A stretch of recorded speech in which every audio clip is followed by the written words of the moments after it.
Сәлем достар, менің каналыма қош келдіңіздер. Бүгін біз осындай орешкілерді дайындайтын боламыз.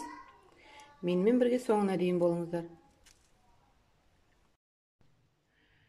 Ол үшін бізге 200 грамм сары май, 4 ас қасық секер, 1 ас қасық майонез, жарты шай қасық сода, или разрыхитель болады, 2 жұмыртқа және 350 грамм ұн қажет.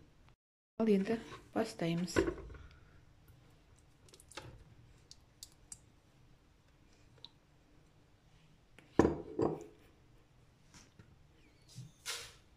Бәрін салып, араластырып аламыз.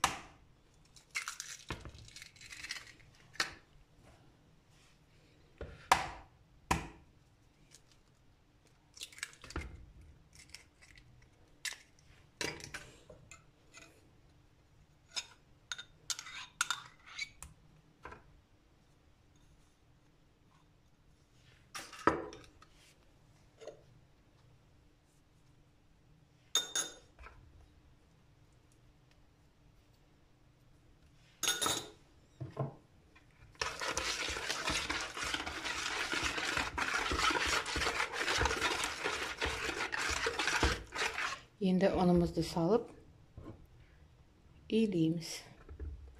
Қамыр илейміз.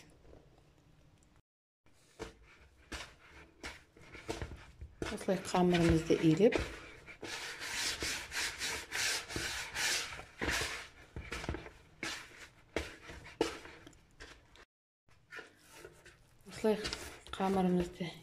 алып, пакетке орап, холодильникке 1 сағатқа қандырып қоя тұрамыз.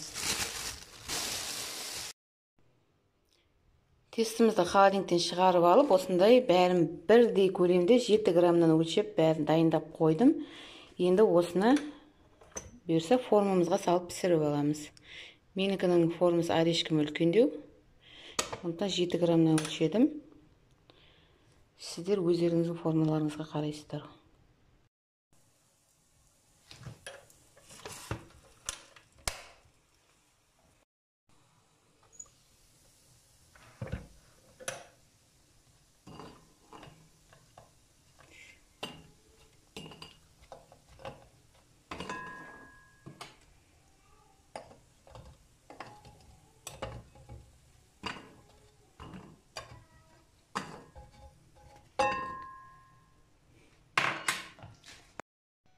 Міне бізде осылай дайын болды. Енді ортасына начинка саламыз. Начинкасіне бізге грецкий орех керек. Грецкий орехті мынандай қылып блендердің көмегімен ұсақтап аламыз. Және үстіне 1 банка сгущенканы салып, жақсылап араластырамыз. Осылай қарап аламыз. Міне начинкамыз. Енді осының ішін осылай толтырамыз.